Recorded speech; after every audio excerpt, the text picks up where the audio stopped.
Ya, pagi ini hari Sabtu 2 November 24 diselenggarakan kebaktian peneguhan pemberkatan nikah Christine Dian Prawesti dengan Agur Desmond Huta Barat, dilayani Pendeta Yuniati AHM Lomi. Ini sedang berlangsung ya, dari jam 8 tadi, mungkin nanti rampung jam 10 lah.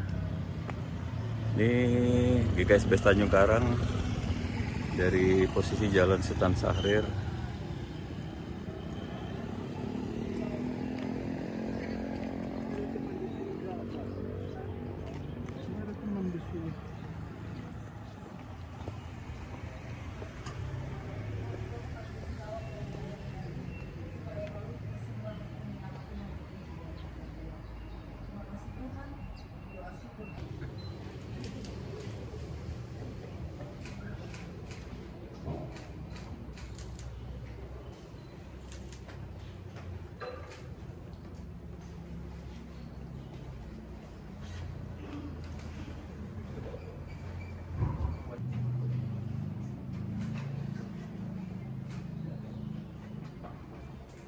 Majelis jemaat yang kami kasih di dalam Tuhan, kami percaya bahwa pernikahan adalah suatu ketetapan dari Tuhan yang agung dan suci.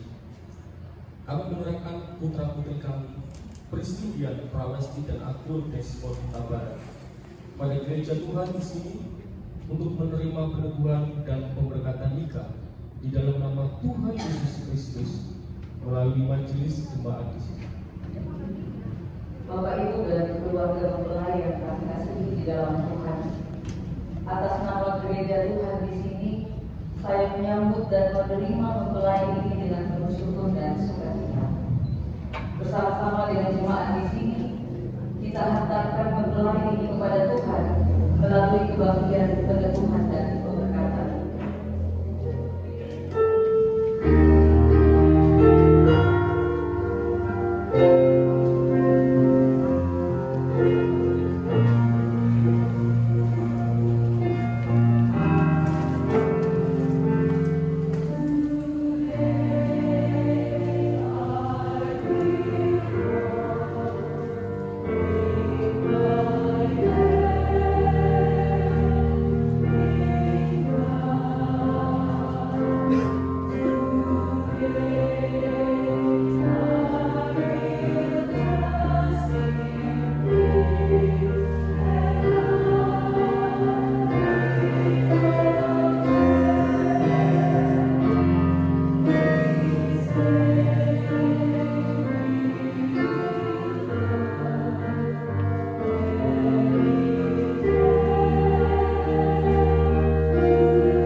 memelihara kasih dan kesetiaannya sampai selama-lamanya.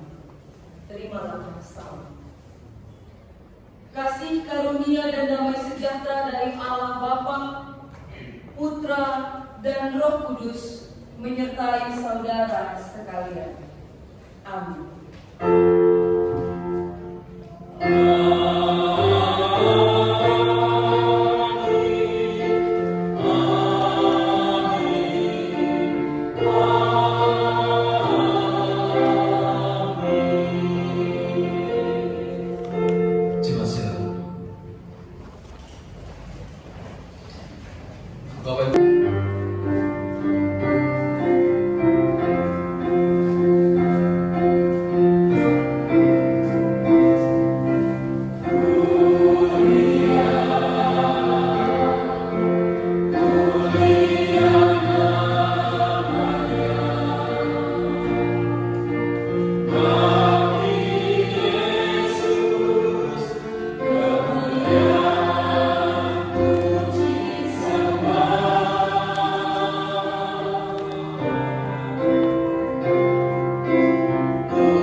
Hai orang tua, janganlah sakiti hati anakmu, supaya jangan tawar hatinya. Dan kamu, hai anak-anak, taatilah orang tuamu dalam segala hal, karena itulah yang indah dalam Tuhan. Kita bersama-sama menyanyikan pujian dari PKJ 107. Satukanlah kami Tuhan. Amen.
suci, syukur kepada Allah. Tiba itu apa sih? Jadi dalam Injil, saat itu bukan sesuatu yang sederhana. Berbicara saat itu berbicara puncak dari Missio Dei. Jadi ketika Yesus mengatakan saatku belum tiba, seharusnya dia belum melakukan satu perkara besar yang menarik banyak perhatian orang. Tetapi ibunya memintanya. Dan Yesus merespon saatku belum tiba. Kita ingat nanti dalam peristiwa tanda yang ketujuh atau mukjizat yang ketujuh, ketika dia selesai membangkitkan Lazarus, disitulah puncak amarah dari orang-orang dan mereka menyalibkan dia. Itu yang dimaksudkan saatku belum tiba. Karena Yesus tahu bahwa perbuatan besarnya akan membawanya pada puncak Missio Dei itu. Itu yang dia respon bahwa saatku belum tiba. Jadi bukannya Tuhan Yesus tidak mau membantu orang, tetapi ada yang lebih tinggi dari siapapun di hadapan Tuhan Yesus, yaitu Bapa dan misinya, yang disebut dengan misi Allah atau Missio Dei. Jadi Mbak Christine dan Mas Desmond dan kita semua, kita bersyukur sebagai orang Kristen, ya. Ternyata mukjizat pertama Tuhan buat itu di dalam sebuah acara pesta perkawinan. Itu kesepakatannya, termasuk media sosial. Sudah apa kesepakatan dengan media sosial yang dibuat? Saling mengetahui password. Berani nggak saling mengetahui password Instagram, Facebook? Hah? Memang punya akses. Ya, selama ini memang sudah terbiasa. Dan kedepannya akan terus punya dua akun tapi saling tahu password. Tidak ingin menyatukan jadi satu akun. Ya. Mas Desmond sudah mulai chat sama mantan-mantan aku dulu kan. Punya mantan nggak? Punya ya. Mbak Christine punya. Ya. Ya, jangan lupa upload di media biar tahu gitu, biar nggak dihubungi lagi gitu ya. Itu salah satu kesepakatan. Saya penasaran saya searching di Google. Jadi selain berbicara kesepakatan yang berkaitan sampai hal seksualitas, ternyata hari ini, Bapak Ibu, pernikahan hari ini juga dianjurkan calon mempelai itu berbicara mengenai kesepakatan media sosial. Bagaimana menggunakan media sosial setelah kita menikah? Apakah mau satu akun pakai berdua?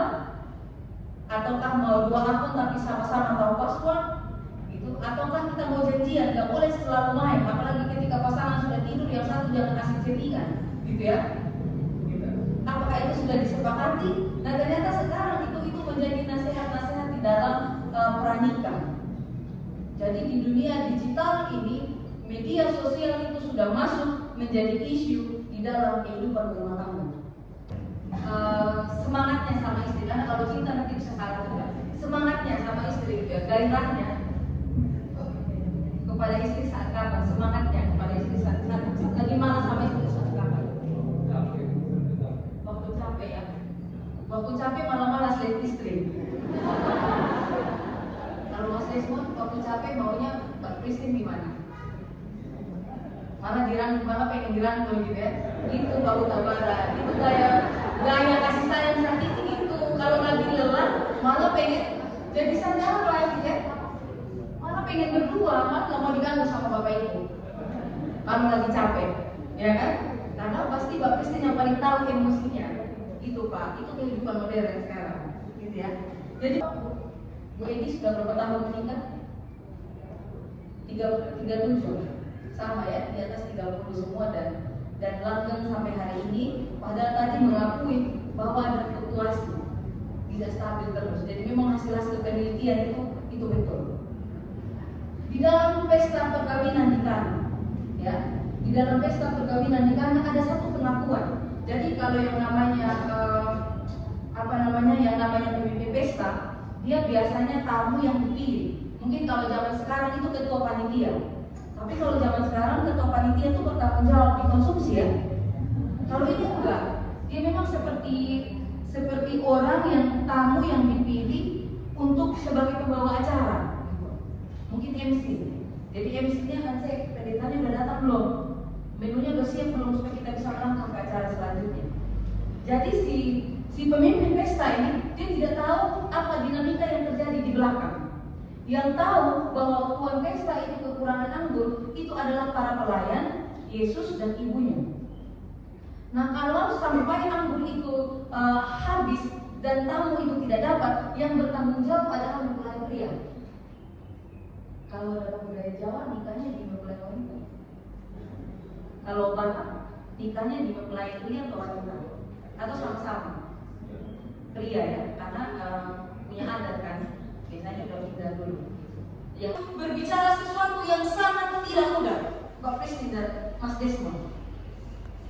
Ya, itu berbicara sebuah komitmen yang luar biasa. Saya pikir ini alasan kenapa Romo boleh memberkati pernikahan walaupun tidak menikah. Karena ada satu kesamaan antara hamba-hamba Tuhan, pendeta, Romo dan suster dengan orang yang menikah, yaitu berbicara komitmen, ikatan perjanjian antara hamba Tuhan dan jemaatnya. Integritas yang ada pada komitmen. Jadi dia berhak, dia bisa untuk memberkati jemaatnya walaupun dia tidak menikah. Saya pikir di situ benang merahnya. Jadi ternyata berbicara mengenai rumah tangga sama dengan berbicara mau sampai pendeta jemaat di sini, mau sampai beritus atau enggak, itu sama, paham? Bobotnya itu sama. Dan itu tidak mudah. Sampai Tuhan sendiri turun tangan membuat mujizat di sana. Nah sekarang, kalau kita sudah tahu ini hal yang tidak mudah, bahwa ada banyak sekali orang yang bisa masuk dalam rumah tangga kita. Ada banyak sekali celah yang bisa kita buka untuk iblis berkuasa atas rumah tangga kita. Maka seperti perkawinan yang di Kana ini, mereka mengundang Tuhan Yesus. Dua keluarga besar yang berbeda sekali. Kemarin sudah dibahas bahwa di Jawa ada keluarga inti suami istri dan anak. Tapi di Batak enggak, masih ada udamu, masih ada gurumu, masih ada patuamu gitu ya. Masih ada opungmu yang kau berkewajiban harus bawa ketika dia ada sesuatu. Dan itu akan menambah di list pengeluaran gitu. Anak aja pasti anak mau kuliah, cara keluar itu enggak. Karena saya juga dari hal itu dibuat Yesus di Kana yang di Galilea sebagai yang pertama dari tanda-tandanya, betul, mujizat yang pertama. Dan dengan itu ia telah menyatakan kemuliaannya dan murid-muridnya percaya kepadanya. Ini dua calon mempelai yang sangat optimis. Kemarin mereka ngomong saya senyum. Jadi ketika mereka ditanya oleh mereka di dalam percakapan, mereka bukan berbicara saja mengenai kami ingin menjadi rumah tangga yang baik, ingin menjadi rumah tangga yang diberkati. Mereka tidak hanya menjawab begitu, Bapak Ibu. Mereka menjawab, kami ingin menjadi rumah tangga teladan buat orang lain. Mereka udah berbicara tentang orang lain. Jadi tak, wah, yang bagus juga gitu ya. Dan ternyata ayat yang kita baca pada hari ini menunjukkan memang itu. Walaupun tidak mudah sampai ke sana, walaupun ada step-stepnya, tetapi di akhir di pasal yang ke-11 kita lihat memang peristiwa di Kana, mujizat pertama dalam perkawinan itu untuk menyatakan kemuliaannya. Dan bukan hanya untuk memuliakan Tuhan dalam pernikahan kalian, tetapi lewat pernikahan itu ada orang yang percaya. Itu tujuan kalian kemarin ya. Ya, peganglah ayat 11 ini. Memuliakan Tuhan dan membuat orang percaya bahwa Yesus itu, Kristus itu adalah Tuhan dan Dia kepala dalam rumah tangga. Ketika Dia diberikan ruang seluas-luasnya berkuasa atas rumah tangga kita, maka sesuatu yang mustahil pun akan terjadi. Dan itulah perbedaan rumah tangga Kristen, rumah tangga yang takut akan Tuhan, rumah tangga yang membiarkan Kristus menjadi kepala, dengan rumah tangga yang tidak mengenal Tuhan. Rumah tangga kita menjadi rumah tangga yang memuliakan Tuhan dan menjadi wadah untuk orang percaya kepada Tuhan. Amin. Amin. Amin buat firman Tuhan saat ketemu dengan kita.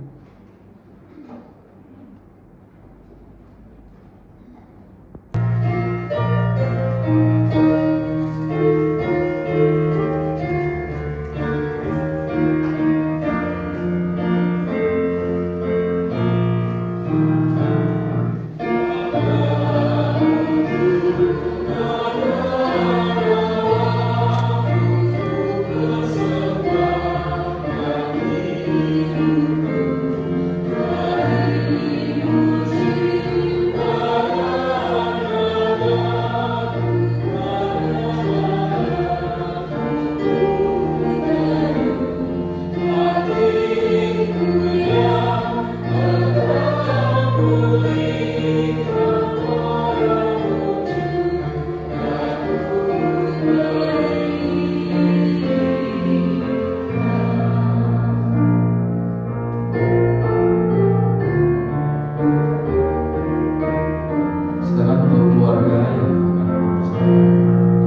cinta kalian takkan putus dan lanjut selamanya. Demikian saya ucapkan mohon maaf jika ada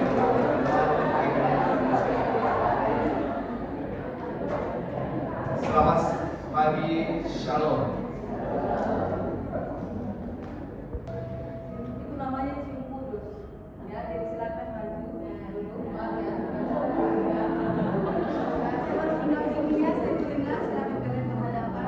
Sebelum sudah berdiri tadi.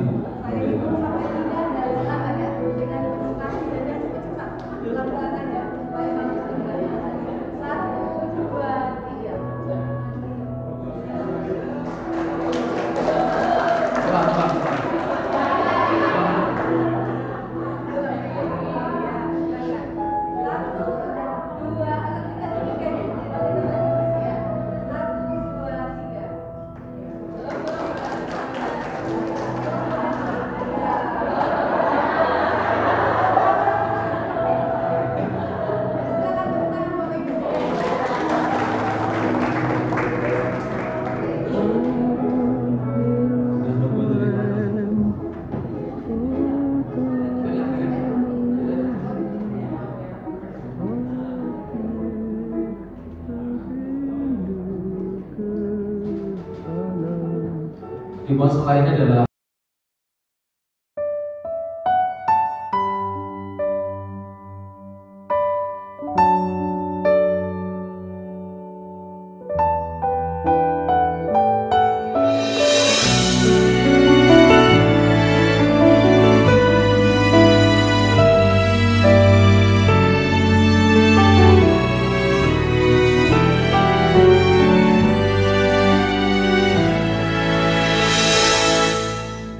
Tuhan memberkati engkau dan melindungi engkau. Tuhan menyinari engkau dengan wajah-Nya dan memberi engkau kasih karunia.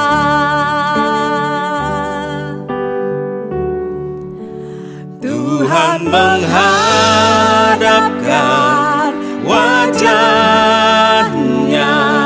kepadamu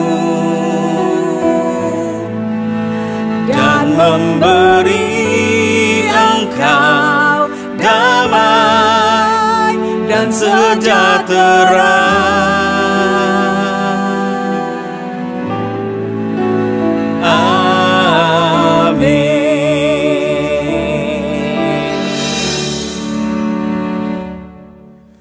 Tuhan memberkati engkau dan melindungi engkau. Tuhan menyinari engkau dengan wajah-Nya dan memberi engkau kasih karunia. Tuhan menghadapkan wajah-Nya kepadamu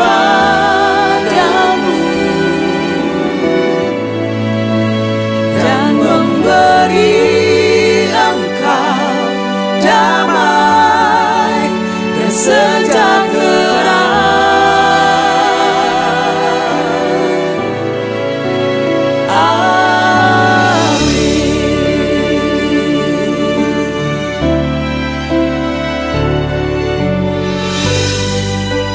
Mari saudara, siapkan hatimu untuk terima berkat yang datangnya dari Tuhan.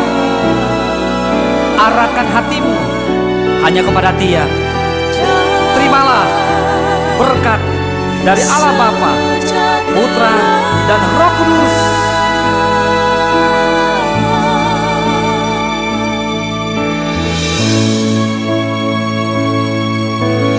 Berkat atas nama Bapa, Putranya, dan Roh Kudus berkat atas nama Bapa, Putranya, dan Roh Kudus berkat atas nama Bapa, Putranya, dan Roh Kudus berkat atas nama Bapa, Putranya, dan Roh Kudus.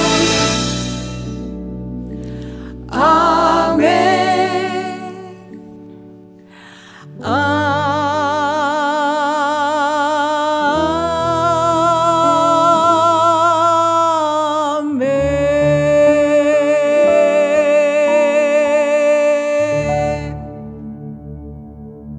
Segala yang terjadi di hidupku, janji Tuhan menghidupiku selalu. Ku yakin, percaya pada waktunya